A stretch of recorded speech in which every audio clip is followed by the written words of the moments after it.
Hi everyone, I'm Awesome and today I'm basically just going to show you how I create my art. So first of all, I just want to go over my main influences in art, people who have inspired me over the years. So first up is Shigenori Soejima, who you might know from the Persona series, as he's the main character artist in the modern Persona games. His art has inspired me to draw over the last 5 years, and I wouldn't be where I am today without finding his art. I'm thankful that I found Persona 4 when I did, because that game is amazing and the art is also amazing. Next up is Hanamura Mai. Their art I found when I'm playing visual novels, and I always found their art really pretty, and their shading style in particular, and I found that if I picked up that shading style, it made my art look way better than what it was before. So I'm thankful for Hanamura Mai as well. Definitely go check out all these people's arts, by the way. They're amazing. And finally, we have Yusuke Kozaki, who's probably known for the main character designer for Fire Emblem Fates and Awakening. And yeah, their art is really good as well, very highly detailed, and I don't think I'd have as much detail in my art at the moment as I have if I'd never found their art. So I'm thankful for all these 3 creators, and I hope you go check them out as well. But yeah, on to the video. So now we're going to jump into the actual drawing process itself. So first of all, you want to start with your sketch. The sketch is the most important piece that you're going to make for your actual drawing, as that's going to be the base for everything that you create in this one art piece you're making. So if you're struggling to find a pose, just remember that referencing is okay. So if you're struggling to create something from your mind, which a lot of people will have, then all you can do is basically either take a picture of yourself doing the pose you want, or find a reference online, or use like a posable figurine. Don't bother with the wooden ones, they're actually really bad. And then make that pose that you want. So once you've got that, you just sketch it out and it should all come out fine. So as you can see in my drawing, I got kind of overly complicated with things, as I've never drawn this character in this angle before. So I had to make my own reference for this. So as you can see, the reference worked really well, except there are a few things I did have to adjust later on, but that went well as well. Also, I threw a prop in there as well just for technical practice, as I wanted to have a light source for this, which I'll get onto later on in the video. Once you're done with your sketch, you're going to want to then do your line art over the top of the sketch, which will make the art look a lot cleaner than what it is originally. So this is possible to do in both traditional and digital art. So if you're doing traditional art, you'll just take a marker pen or any type of pen that you have if you're on a budget, and then you'll just draw over all the lines neatly that you've sketched.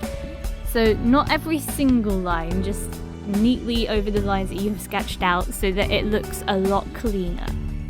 If you're doing this in digital art, you can just change the opacity of your sketch layer, and then on another layer on top, you can then draw your clean line art. I recommend using a smooth brush for this. If you don't use a smooth brush on your line art, you're going to find that your lines will be really wonky, and in your final piece you do not want that. So you can either clean that up with an eraser, or you can just use the smooth line tool, which you'll find on most digital art software. You'll also find when you're doing line art, there are a few mistakes that you'll spot in your sketch. This is a perfect time to clean up those mistakes. So if you can see in my video, there are a few things that I tweak here and there, including on the scythe that I'm drawing as well. Having smooth, clean lines makes your art piece look more professional. Obviously, if you're new to this, there will be a few flaws with it, but that's okay. It does take time to actually learn what you're doing with art. It took me over 10-15 years to figure out what I'm doing. Okay, next, after the sketch and the line art, you're going to want to do flat colors on your piece. So flat colors are important for this because then it has the base color for everything that you're going to be doing for shading. So I always do flat colors on separate layers for each color, since that makes it way easier for me to shade them and not go over onto a different color. So I always start out with the skin tone first, and then I move my way onto hair and then outfit. But if you want to do it differently, it's up to you. In the last year, I've been using different software from what I was using before. So before, I couldn't actually eyedrop colors from a reference, so I had to eyeball those colors myself, which meant that every time I drew a character, the colors would be slightly different. Obviously, you don't want this if you're creating character reference, as if you have different colors each time, then it won't be consistent, and if you ever get that character commissioned by someone, then they're gonna find it confusing as well, like, which tone am I supposed to use for this character? You haven't made it clear to me.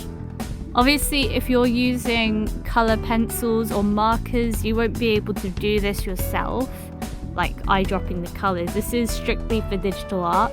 But if you are doing traditional art, then there are usually some reference sheets out there showing you which colors you do need to use, if you're very particular about the colors you want to use.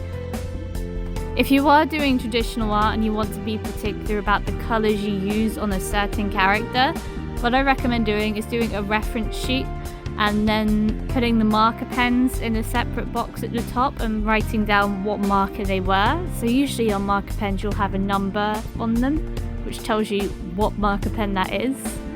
So if you ever need that marker again, you just write down that number and you'll know which marker pen you need to go for.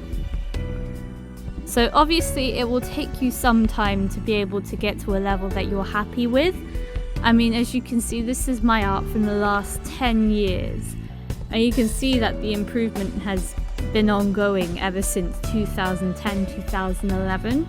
And if I gave up back when I first started saying, "Oh, I'll never be good at art, this is all I can create," then I would never have got to where I am today.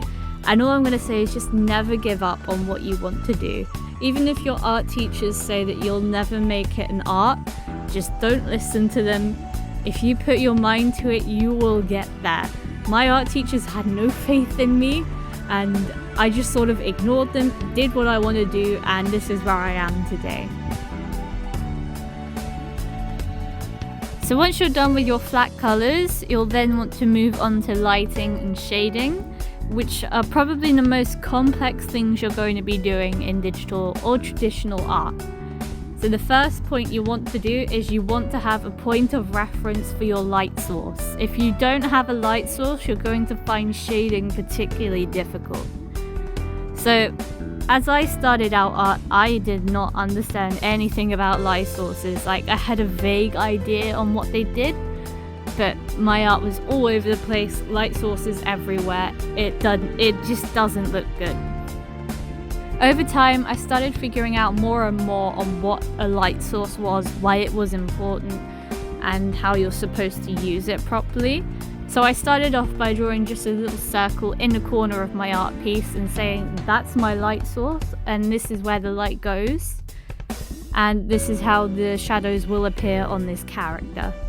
And then from there, I just continued doing that, and I started playing around with the lighting a lot more, until recently, like last year, I started actually playing around with light sources way more than I was before, as I'd upgraded from a 3DS to a tablet. Obviously, the tablet gave me more options on what I could do, as there were more filter layers that I could do. As with the 3DS, I was restricted to 5 layers, 3 brushes, an eraser, and just a color wheel. That's all I had. So when I transitioned from using a 3DS to a tablet, I carried over the style that I used to make my art on the 3DS to the tablet. But then I figured out there were more things that I could do on the tablet, and I started experimenting a whole lot more with what I could do. So I added like color layers, and then I started playing around with like lighting. I mean, as you can see in this piece, there's actually a light source that you can clearly see from coming from the scythe itself. So obviously I could start playing around with that a lot more as well, and with colors. since before I couldn't really play around with colors as it would make my piece look really dark and dull, but now it just stands out and it's so vibrant, and I would highly recommend switching to a tablet if you really want to do digital art. Otherwise, traditional art, you can get the same result, but it just takes a lot more time. I'm not an expert in traditional art, so I won't go into details there. Also, with the light sources, you can kind of see how my art went from looking kind of trashy, no pun intended, to how it's evolved over time. You can see all the little details that I've put into an art piece, and then eventually I get to where I am today, where I've got multiple light sources and I'm experimenting a whole lot more with lighting, shading, and color. And yeah, I think that's everything for this video. If you have any questions, leave them in the comments below. I will try to answer as many as I can. Thank you for watching this video. I hope you enjoyed it, and goodbye.